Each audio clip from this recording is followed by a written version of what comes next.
Okay guys, magandang umaga sa ating mga kasaka. For today's video po ay ipipicture po natin itong ating pipino. Ito po ang Legacy F1 ng S2S. So ito po ay 20 days na po ito after na ating maitanim. So ayan po, at nakapag heal up na po tayo, and then nakapaglagay na dito po tayo ng balag, yung pagkakabitan po ng ating mga balag. So ang sunod po natin ilalagay na lang ay yung mga vertical na pagkakapitan po ng ating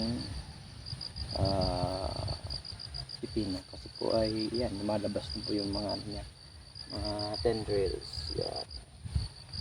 So naghahanap po siya na makakapitan para po gumapang mataas. So yan po yung ating update